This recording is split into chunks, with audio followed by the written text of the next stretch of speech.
नमस्कार, मैं हूं गौनिका अरोड़ा और देश के दिल में क्या है ये जानने के लिए मैं आज आ पहुंची हूं अपनी अगली मंजिल संभाजी नगर यानी कि औरंगाबाद में। 500 साल पुराना ये शहर औरंगजेब की राजधानी रहा है।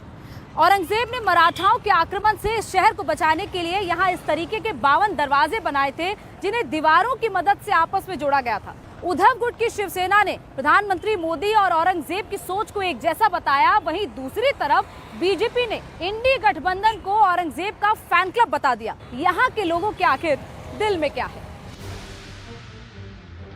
महाराष्ट्र के 48 सीटों में कौन कितनी सीटें जीत रहा है, चुनाव में हार जीत के समीकरण कैसे सेट किए जा रहे हैं, औरंगाबाद में वो कौन से फैक्टर हैं जिनसे चुनाव का पूरा कैरेक्टर ही बदल रहा है। यहाँ दो फैक्टर मराठा और मुसलमान सबसे ज्यादा चर्चा में हैं। मराठा बीजेपी से नाराज हैं और औरंगजेब की राजधानी औरंगाबाद के मुसलमान राहुल गांधी शरद पवार को ठेंगा दिखा रहे हैं। खान इस बार क्या लग रहा है? इम्तियाज जलील साहब ही जीतेंगे। जलील साहब ही, ऐसा क्यों? ऐसे लग रहा है, बस वो आए तो ज़रा उनके वजह से माहौल ठीक रहता है, काम भी अच्छा करते हैं।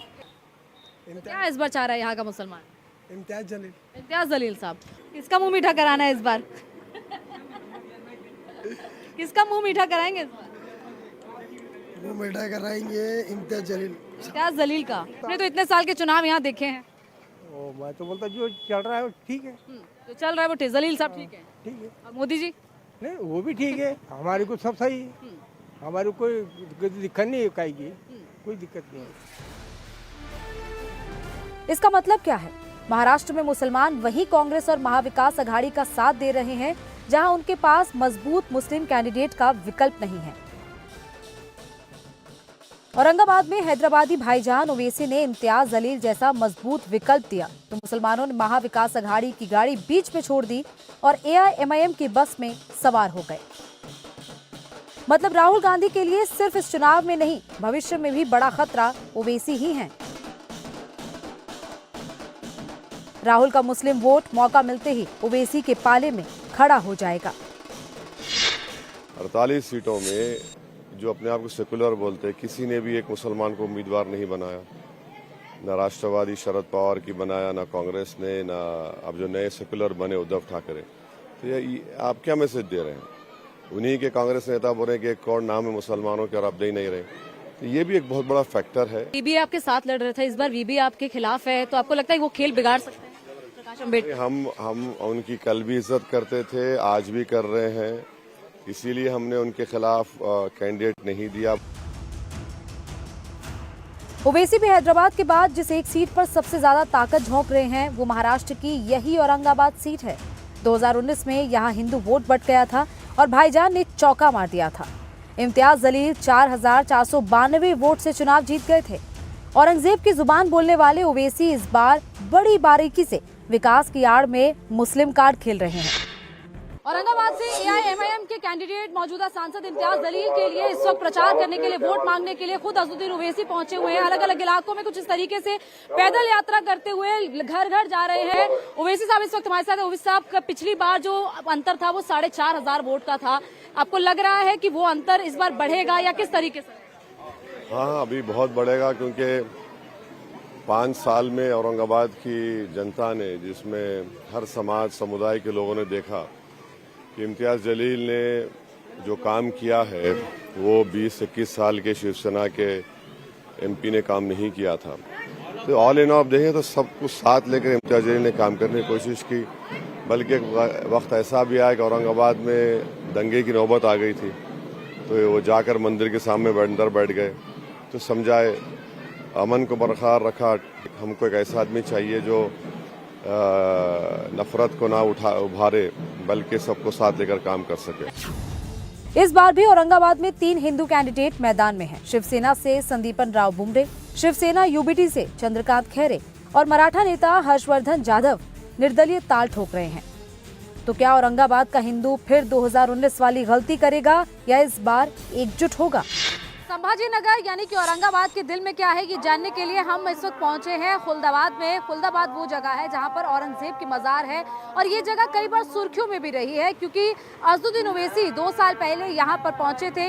औरंगजेब की मज़ार पर आकर उन्होंने फूलों की माला चढ़ाई, जिसके बाद सियासी बवाल मच गया। बताइए इस बार औरंगाबाद में किसका नाम चल रहा है? बुमरे बुमरे क्यों? अच्छा आदमी है। मोदी जी के उधर से है? हाँ, नहीं मोदी जी को जिताना है तो इसको वोट देना है। इस बार शिवसेना तो 2 उस पे बट गई, उद्धव गुट अलग हो गया, शिंदे अलग हो गए। तो शिंदे गढ़ को देना है मतदान। शिंदे को देना है और उद्धव ठाकरे नहीं, क्यों? वो उम्मीदवार अच्छा नहीं। वो है उद्धव ठाकरे को लेकर सहानुभूति है यहाँ पर कुछ? नहीं। आपका क्या नाम है? दिनेश गायकवाड़। गायकवाड़ साहब ये बताइए, उद्धव ठाकरे पसंद है या एकनाथ शिंदे? एकनाथ शिंदे। मोदी पसंद है या राहुल? मोदी। हाँ? नरेंद्र मोदी। बाकी और कोई नहीं आना चाहिए यहाँ पे? यहाँ से कौन जीतना चाहिए?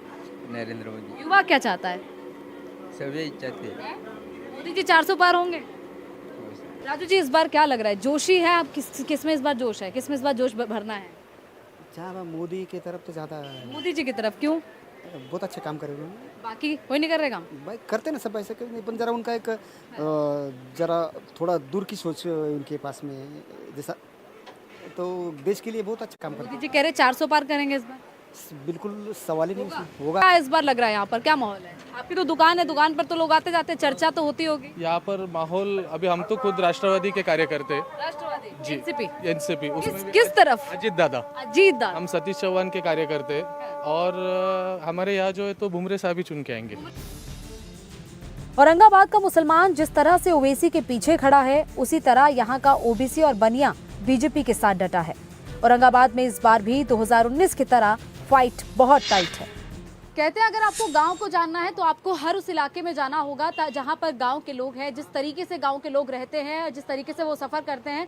और हम इस वक्त एक बस में ही पहुंचे हैं और ये बस संभाजी नगर यानी कि औरंगाबाद, जिसे अब संभाजी नगर के नाम से जाना जाता है, यहाँ से गंगापुर गाँव की तरफ जा रही है। उद्धव ठाकरे पसंद है या एकनाथ शिंदे?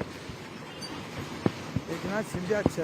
एकनाथ शिंदे। बताइए कैसे हो गया ये चमत्कार, कैसे हो गया? 4 बार के सांसद कैसे हार गए? हो जाता है कभी मतदान में हो जाती गलती। उद्धव ठाकरे और एकनाथ शिंदे दोनों अलग अलग हो गए, इस बार बंटवारा हो गया। तो बुमरे आएंगे ना अभी। बुमरे साहब क्यों? बुमरे मोदी को जिताना इसलिए बुमरे को लाया। हाँ, जो अच्छा काम कर रहा है वही होना ना। देखिए बस है क्योंकि गांव का इलाका है और सड़कें यहाँ की बयां करती हैं कि काम ज्यादा नहीं हुआ है। सड़कें किस तरीके से अभी भी यहाँ पर नहीं रही है। हाईवे बहुत अच्छे बन गए हैं लेकिन अभी भी ग्रामीण इलाकों के अंदर की जो सड़कें हैं वो बहुत अच्छी नहीं है। ऑप्शन है यहाँ कर मुसलमानों को कि इम्तियाज जलील को मतदान करने का। बाकी के औदर जिले के अंदर जो है तो लोग जो है तो महाविकास आघाड़ी के संगत जा रहे हैं, पर औरंगाबाद जिले के जो मुसलमान है तो वो उनका ऐसा कहना है कि हमारे ऑप्शन मिले हुआ है कि महाराष्ट्र में एक ही हमारा कैंडिडेट है और हम उसके संगत जाएंगे। आप जलील साहब के साथ? नहीं, मैं तो जो है तो विकास के मुद्दे के साथ जाऊंगा। खैरे या जलील? नहीं, मैं विकास के मुद्दे के साथ जाऊंगा मैं। तो विकास का मुद्दा कौन उठा रहा है? लेकिन इनका कहना है कि राहुल गांधी विकास का मुद्दा उठा रहे हैं, महाविकास आघाड़ी बना है, वो कहीं ना कहीं मुसलमानों के हक में भी काम कर रहा है। लेकिन इसके साथ साथ क्योंकि यहाँ पर जो टफ फाइट है वो ट्रायंगुलर फाइट है। औरंगाबाद में इस बार कांग्रेस मैदान में नहीं है। हिंदू वोट की लड़ाई शिवसेना शिंदे और उद्धव की आधी अधूरी शिवसेना के बीच है, जिसे कांग्रेस और शरद पवार की एनसीपी का सपोर्ट है। लेकिन गैर मराठी हिंदू वोटर मोदी की विकास योजनाओं से खुश हैं। हम इस वक्त औरंगाबाद के गंगापुर गांव के बस स्टैंड पर मौजूद हैं और यहाँ पर लोग इंतजार कर रहे हैं अपनी अपनी मंजिल पर जाने का, अपनी अपनी बस का। लेकिन इस बार यहाँ के लोग आखिर किस पार्टी को, किस कैंडिडेट को उसकी मंजिल तक पहुँचाएंगे? पाटिल साहब ये बताइए कि इस बार किसका माहौल है यहाँ पर? मोदी का। मोदी का क्यों? क्यों बोले तो उन्होंने बहुत काम करे हुए। मोदी का कैंडिडेट बताए कौन है? कौन है उम्मीदवार मोदी का? बोल तो नहीं सकते अभी। चूल्हा मिला है, चूल्हा मिला है ना, गैस मिला है, पगार मिलता है। पगार कितना मिलता है? 1,500 रुपए। 1,500 खाते में आता है हर महीना। और क्या मिलता है? और कुछ नहीं मिलता। राशन? राशन मिलता है ना। कौन देता है ये? मोदी देता है। कौन देता है हमको क्या मालूम है। मोदी आना चाहिए दोबारा या नहीं आना चाहिए? ऐसे क्या आना चाहिए ना। जलील साहब जीतने चाहिए या शिवसेना के खैरे साहब जीतने चाहिए? जलील साहेब शिवसेना के कोणते भी आज चलेगा हमारे। और दूसरी तरफ जो बुमरे जी, वो भी चलेगा हमारे। देखिए वो तो मोदी गुट के हैं। है पण अब अच्छा आदमी है। अच्छा, आदमी अच्छे हैं लेकिन मोदी नहीं चाहिए। औरंगाबाद में हार और जीत के बीच सबसे बड़ी कड़ी यहाँ के मराठा वोटर हैं, जो आरक्षण को लेकर बीजेपी से खफा हैं, लेकिन वो उद्धव गुट के कैंडिडेट चंद्रकांत खैरे से भी दूरी बनाकर चल रहे हैं। ऐसे में मराठा वोटर के पास विकल्प क्या है? क्या वो अपने वोट खराब करेंगे या फिर कोई और रास्ता तय करेंगे? मराठा 2019 की तरह निर्दलीय उम्मीदवार हर्षवर्धन यादव के साथ जुड़े हुए हैं। हर्षवर्धन यादव ने 2019 में करीब 3.25 लाख वोट हासिल किए थे। इस बार भी मराठा किसान हर्षवर्धन यादव के साथ खड़े हुए दिखाई दे रहे हैं।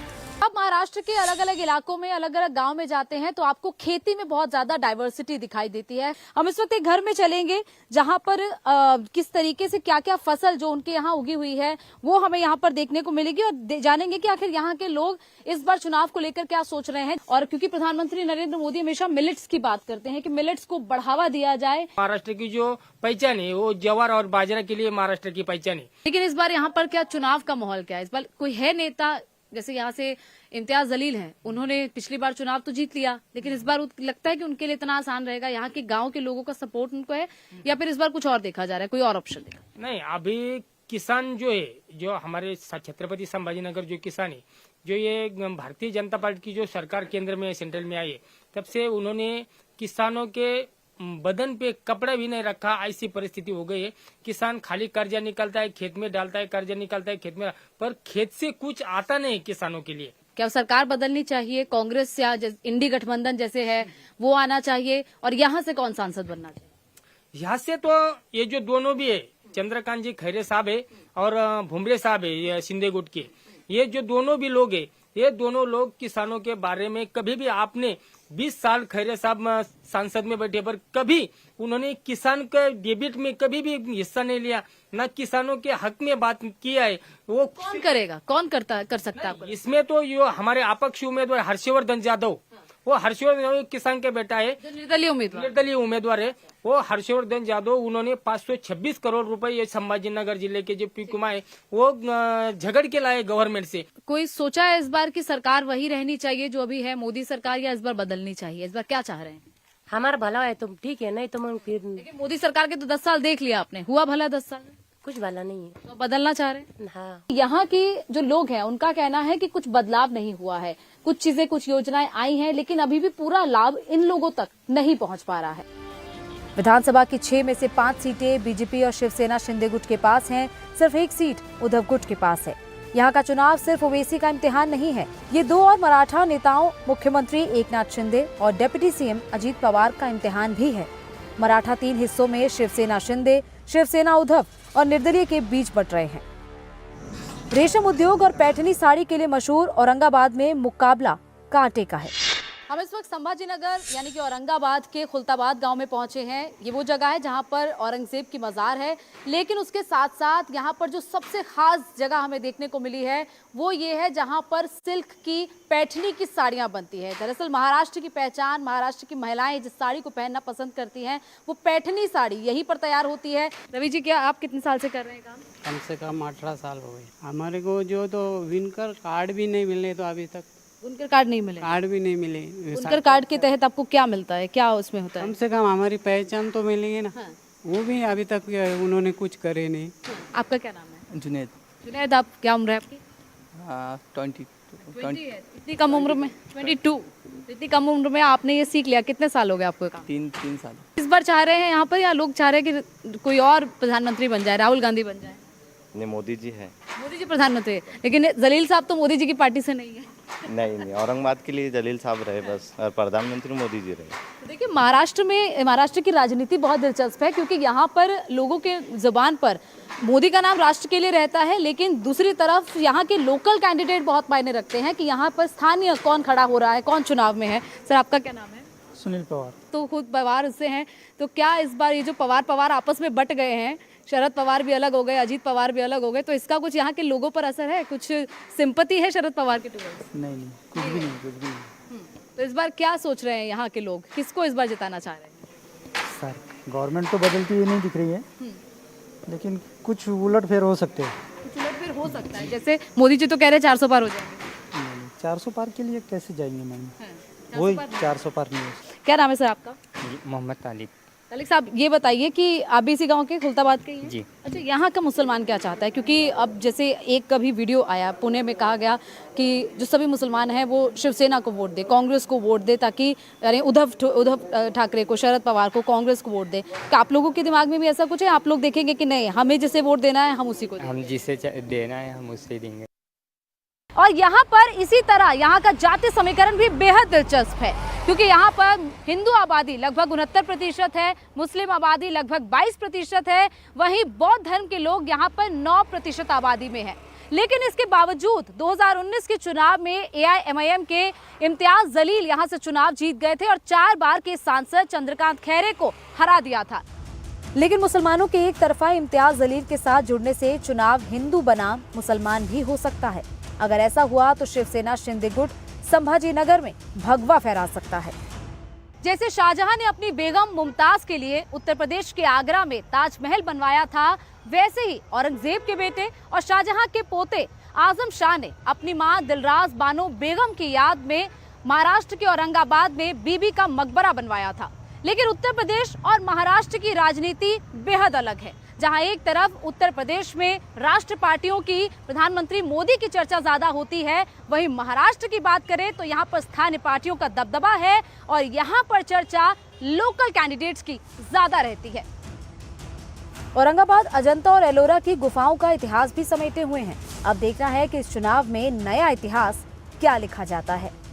एक तरफ जहां आपको औरंगाबाद में मुगल आक्रांता औरंगजेब से जुड़ी हुई निशानियां मिलती हैं, वहीं दूसरी तरफ अपने आप में हिंदू, बौद्ध और ईसाई धर्म का इतिहास सजे हुए अजंता और एलोरा की गुफाएं भी मिलती हैं। जब यहाँ के गांव में गए, यहाँ के लोगों से बात की, तो यहाँ पर हमें ये समझ आया कि जहाँ एक तरफ मुसलमानों का झुकाव इम्तियाज जलील की तरफ है, वहीं दूसरी तरफ हिंदू वोट इस बार भी बढ़ता हुआ दिख रहा है, क्योंकि शिवसेना इस बार 2 गुटों में है। एक तरफ शिवसेना के शिंदे गुट के संदीपन बुमरे है, वहीं दूसरी तरफ शिवसेना के उद्धव गुट के चंद्रकांत खैरे फिर से मैदान में है। ऐसे में ये दोनों के बीच में वोट बढ़ सकता है, लेकिन देखना है कि जब 13 मई को यहाँ पर मतदान होगा और 4 जून को नतीजे आएंगे, तो आखिर औरंगाबाद यानी कि संभाजी नगर के लोग किसे अपने दिल में बसाते हैं। यहाँ के लिए फिलहाल इतना ही। अब चलते हैं अपनी अगली मंजिल की ओर और जानते हैं कि वहाँ के लोगों के दिल में क्या है।